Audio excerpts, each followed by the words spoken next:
nzambi ukasila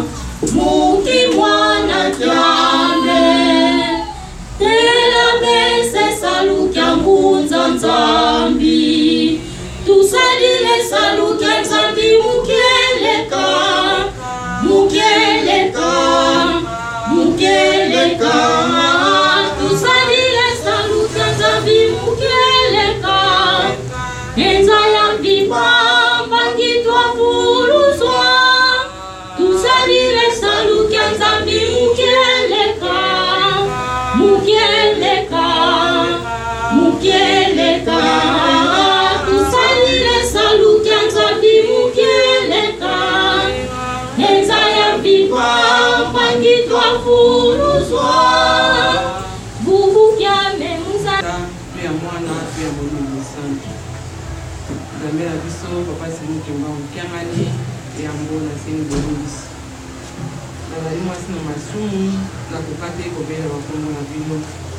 na kosaka mai oyo ebokisaka bikongo na bino soni papa tikati se kolibisa ngai na kikosanga sana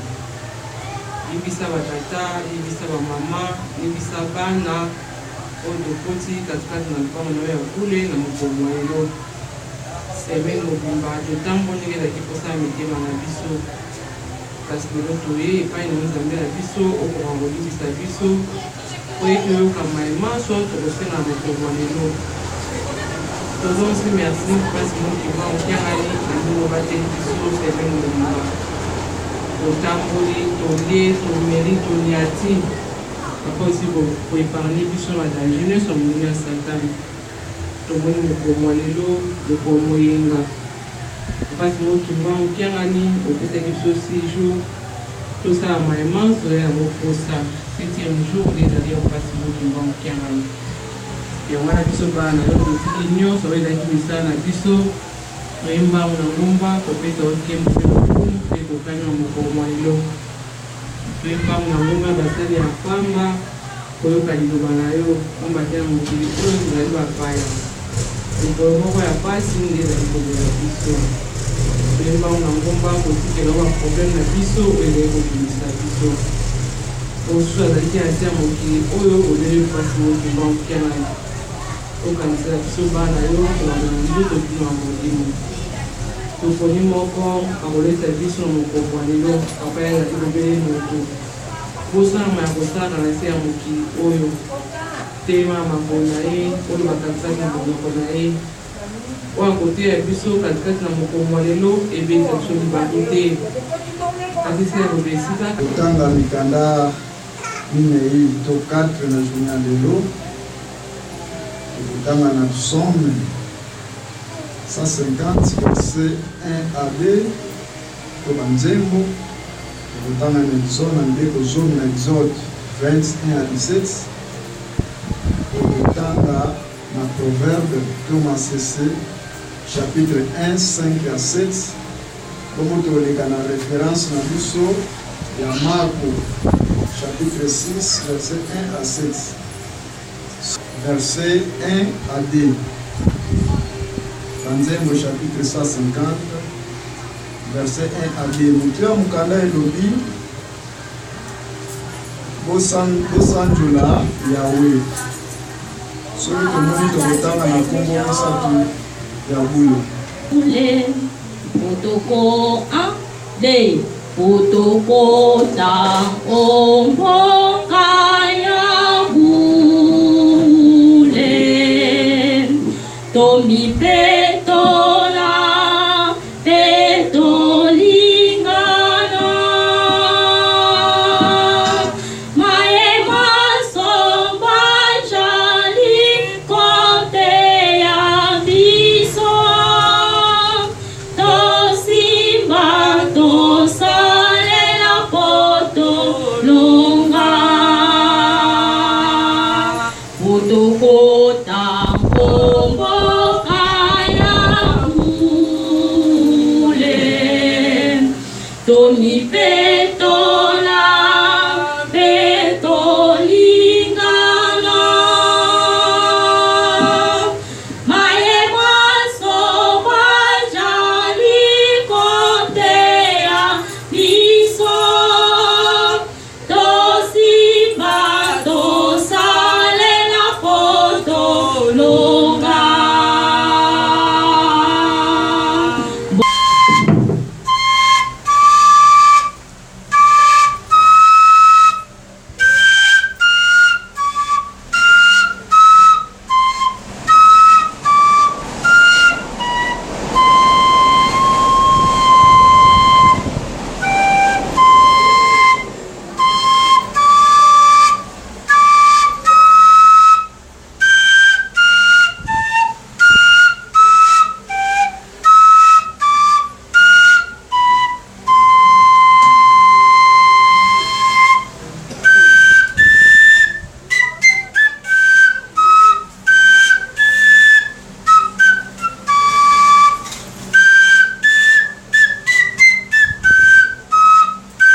tokofungola lisusu mokanda na biso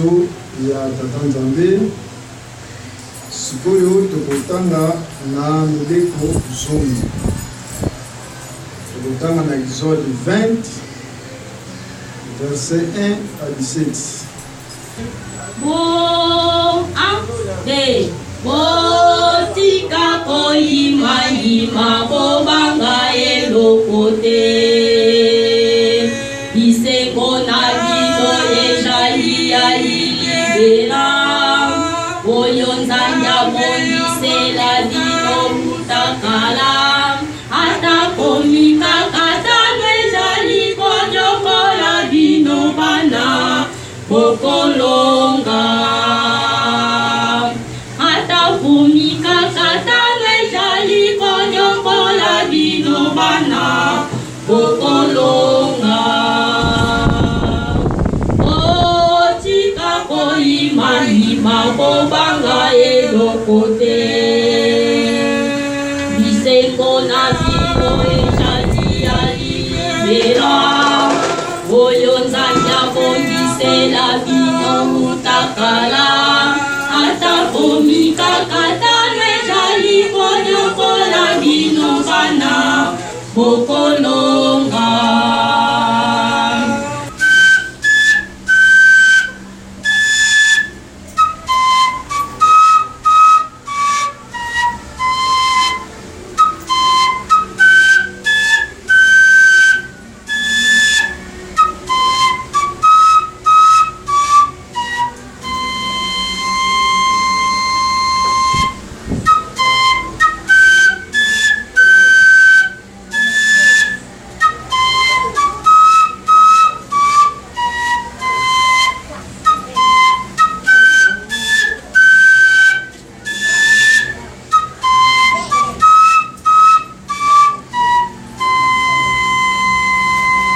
Santo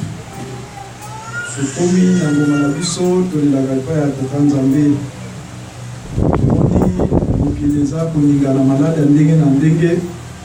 Bamaladi oyo bakoko na biso babelaki te, yango nde tozali kobela bakomplikation ya ndenge na ndenge.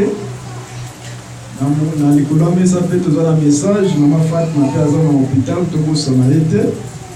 Yango tokosenga tu ambassadeur mpona koya kosengela biso epai ya Tata.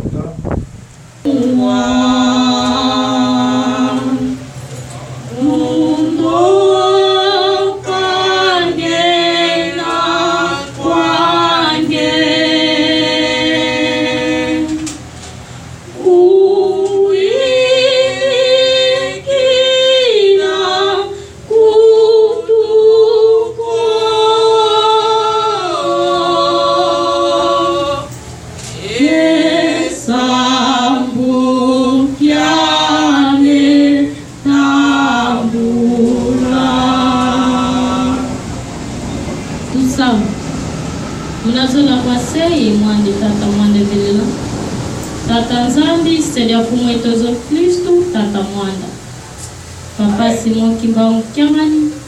Papa Simon Kimbao Kiangani, Papa Simon Kimbao Kiangani, Mwanda Velela Nzambi. Yantete utulologela, kadi tuvanga ngamambi, melemba melemba zola Nzambi eto utulembukila. Papa kabeto kakako lemvukila nsa ya mvimba minkuikiziye milembi kukila utulembukila kadi munza masumu tukunda yanzole papa ututondele mukeba mele kutukeba tukafuku dia mvimba tukedi boso batu bakwa mnaluzolo la beno batatu bandongo tumwene kia kantangwa papa ututondele bape vyandongo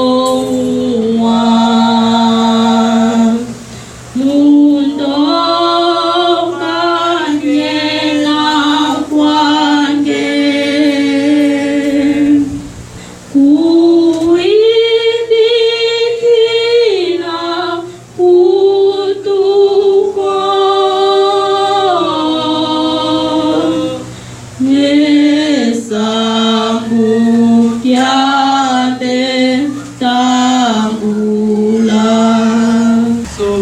batata na biso nzambe na biso papa Simon Keba Okiangani yambo tosengi bolimbisi tomikoka te kobenga bakombo na bino tokosalaka mai mingi oyo kosepelisaka bino te papa limbisa biso tozongisi merci mingi na ndenge obateli biso kobanda lendi kino mokomolo mokomoyenga papa totondi birotondi toloba nini tosengani epai na nzambe ozali koyeba biso toponami na ntina ya kosenga pasi ya mokili mobimba biso tozali banani tokosalaka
Tala mingi tozalaki na bango lelo bazali susu liongo na biso te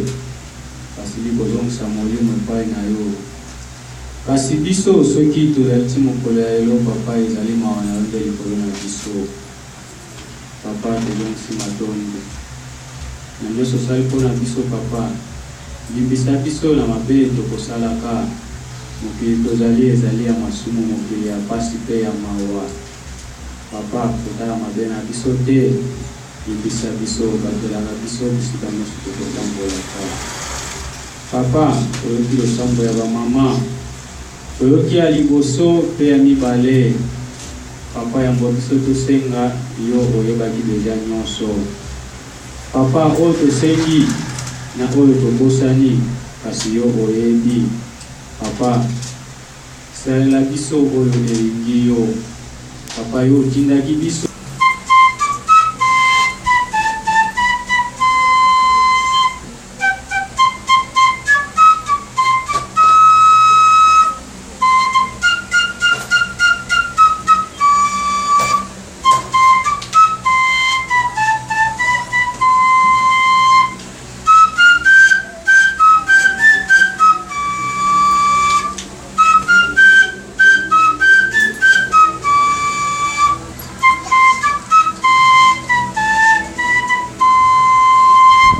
Kamboni na bana na yo biso nyonso tozali awa bamisusu tokoki kopesa bamisusu mpe tokoki kopesa te oyo topesi bakola biso mokolo mosusu tozaso na kasa kopesa oyo mpe topesi te pesa biso bakozwi la prochaine fois mpo tokoka kopesa kinga tosengi na banzoto na biso mpe mobimo na biso na kombo ya tata mwana mpe tata momo santo amen te 1 à 2 nsima tolekaki na exode to mibeko chapitre 20 verset 1 à 17 sikoyo tokoleka na mokanda na biso ya mateya na biso ya lelo mateya na biso ya lelo tokozwa yango na mikanda mibale tokozwa yango na mokanda liboso ezali masese donc ezali proverbe Masese chapitre 1 verset 5 à 7 tokozwa na Masese proverbe chapitre 1 verset 5 à 7 soki tomoni tokotanga na kombo mosantu ya bule moto kimbokani papasi mokokani papa ya molimisa ngai mpona mapunda oyo nasalaka nyonso na ntango nyonso tozali akokoka te mpona kotanga kombo na yo mpona masumu oyo tosalaka ntango nyonso kasi journée ya lelo eponami mpe nga na lesa na topesa na mayele ngai nazali ya kokoka te yo moko ozali te no ozali komona mitema na biso ezali ya kotondo na baproblème journée ya lelo nazalaki motu mpe nazali kotelema liboso te kasi lokola naponamaki nazali awa mpona makasi na ye yango nasengi nzambe na ngai epesanga mayele epesanga makasi epesanga boyebi mpo tokoka kopakola oyo ebongisi biso mpona lelo na nkombo ya tata mwana mpe tata molimo santo amen. Tata mwana mpe tata molimo santo totangaki mokanda na biso ya banzembo. Banzembo ezali nini to banzembo euta wapi? Banzembo ekomama 150 ndenge ndeti journal lelo totangi pena na registre na 150 100 eyebana bato bakomaka yango 50 eyebanaka bato bakomaka yango te yango nyonso batiaka yango na moto ya David ye nde azalaki responsable nango baoyo eyebanaki bato bakomaki yango te po etunga te na ntango na biso papa Simon Kimbangu ayaki tosalelaki mpe kaka banzembo oyo bayelaki biso ezalaki bakoma omona bapesi bible ya boye eza na banzembo nyonso soki olingi osala likambo tolingi obondela tosalisa moto ofungoli na chapitre boye otali na nzembo ndeka tozali kosala babandaki koyemba nsima kosala nyonso oyo baza na posa nango kasi ntango bamonaki papa Simon Kimbangu akomaki kosala makamu seleki bango bamonaki ete banzembo oyo bango bapesaki peut-être yango nde kaka moto ezalaki na nguya babotolaki papa Simon Kimbangu buku ya banzembo ekomaki inspiré à partir ya wana biso na kibangiste toza na bachoral toza na bagroupe toza na makambo ndenge na ndenge toyebi choral na choral eza na role nango na banzembo na biso okoki kozwa mateya na banzembo na biso okoki kosenga bolimbisi na banzembo na biso okoki kosenga nyonso oza na posa nango na banzembo na biso mpe okoyeba mibeko na banzembo na biso okobondela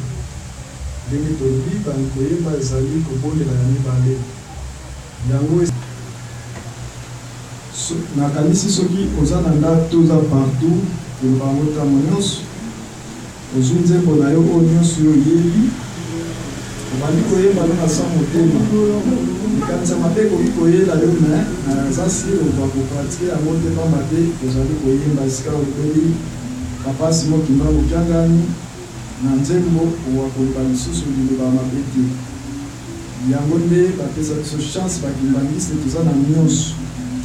esengeli tosala yango mpona mokolo ya suka nde ezelaka biso tozwa oyo toyelaka esika oyo na banzembo eleki na biso ozongi mibeko ezali nini?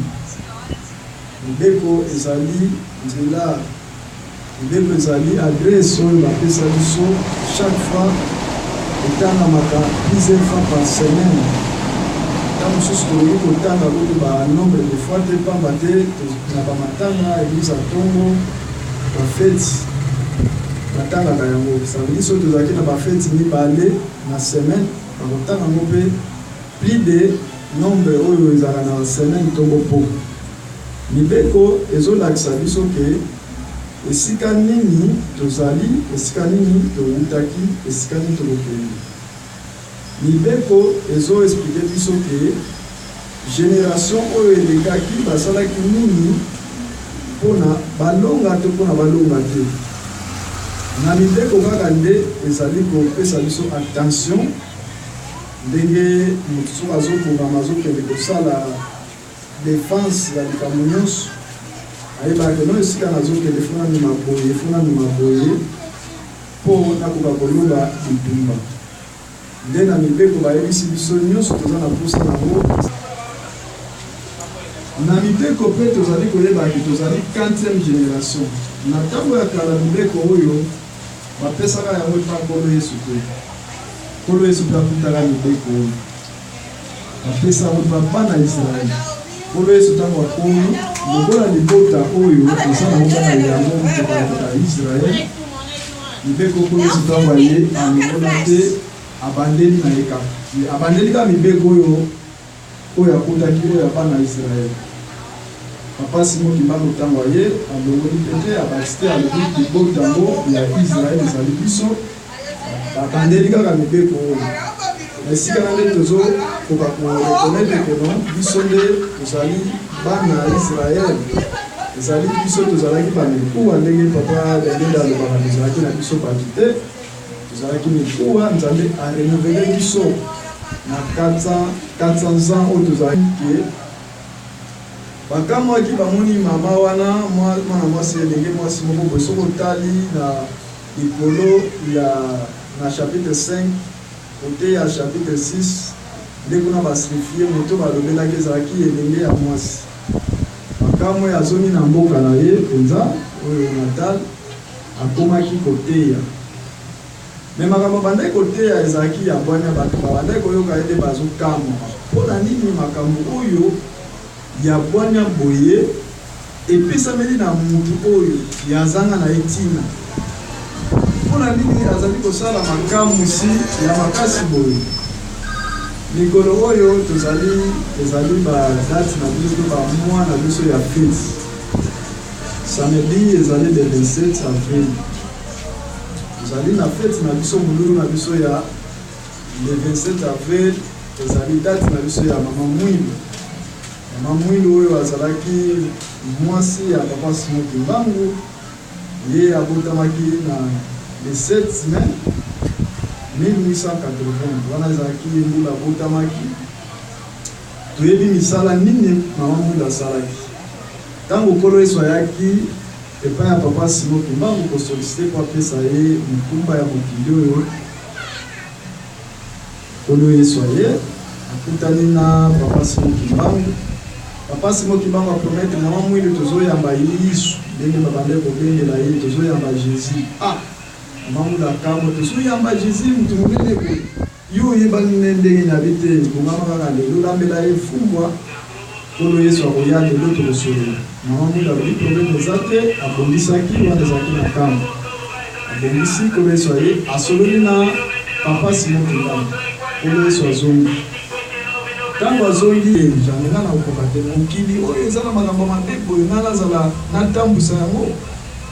na kokoka te. Mama Mwilu ayebiseke papa limanga na kopesa yo maboko. Papa Simon Kimbangu ntango akangamaki toyebi bahistoire bisika nyonso akendeki ndenge babeta ye savin foué akomi lokola likayabo batie na tono ya mai ya mungwa. Donc imaginaki oyo kaka bango bakanisaki bango bayebi ntango akanamaki papa Simon Kimbangu akendaki na Lubumbashi ndenge asalaki 30 ans lingomba etikalaki epai ya mama Mwilu. Mama Mwilu nde moto abeta ngonga liboso na lingomba na biso. Mama Mwilu nde moto akambaki lingomba oyo na bwanya. Mama Mwilu so totali bahistoire na bango so totali totuni atangaki wapi ngai na nayoki te soki tokoyokama basima nayebi te mais azalaki nde na sagesse oyo balobaka bwanya oyo toyoki na mokanda tata Nzambe azalaki na bwanya donc mayele moko kosalama te sagesse atambusi lingomba na ndenge esengeli batentation yaki ebele bango nde babotaki bana misato papa Kisolokelo papa Dalumana papa Dangenda. Mama Mwilu atikali na bana misato na bazalaki mike epi bazalaki na possibilité te tentation ebandaki koya makasi pa ya mama Mwilu. Kimbangu aza na prison ndenge aza boye akozonga lisusu te yo esengeli kobala na yo pamba te Kimbangu wana akoya lisusu te. La réponse ya mama Mwilu ezalaki kaka ngai nazalaka ntango nyonso na mobali na ngai ata aye te naza na ye ata na molulu. Ça veut dire oza na likambo moko te oyo oyi koloba na mpasi ndeni namonaki mpo bapesa bana wana biloko ya kolia soki oza na problème okangami. Donc bato oyo yamba bazalaki fo azwa biloko ya kolia yango na lishu na fulu nde mama mwilo ake azwi biloko taso wana mais ye asalelaki kaka sagesse bwanya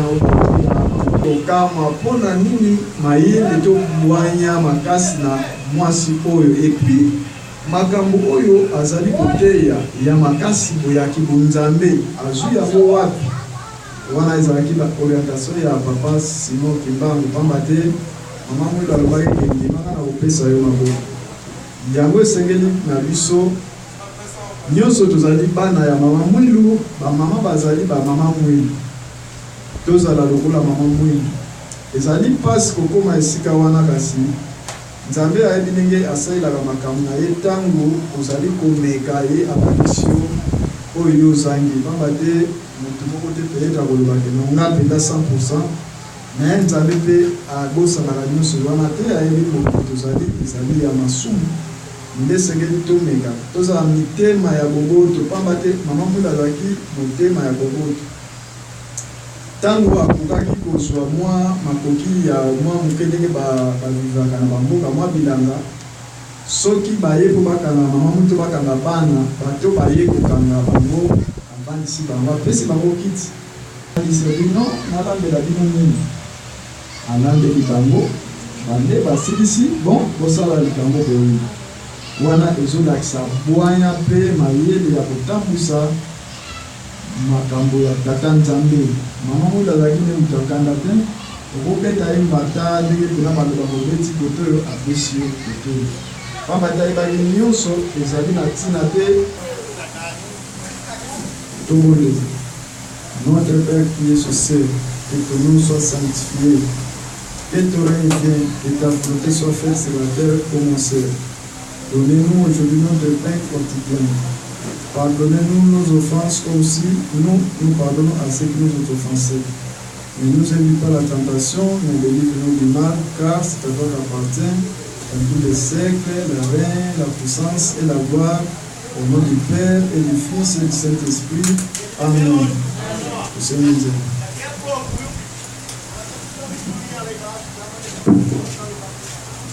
Mama Mungu wakumuswa kwa mitantu wansika butula dia bukuma de Mama Mungu wakumuswa kwa mitantu wansika butula dia bukuma wela yeni kumu ya pabana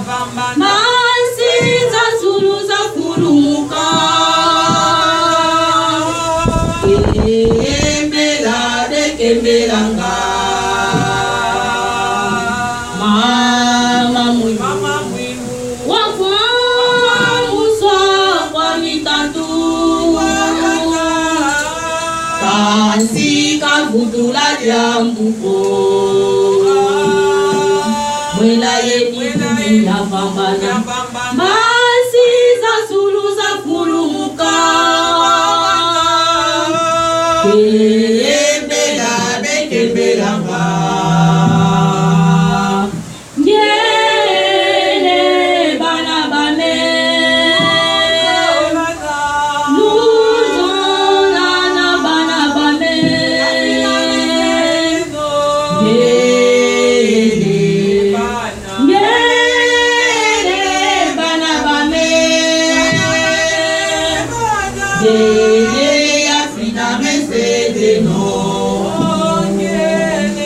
Yeah.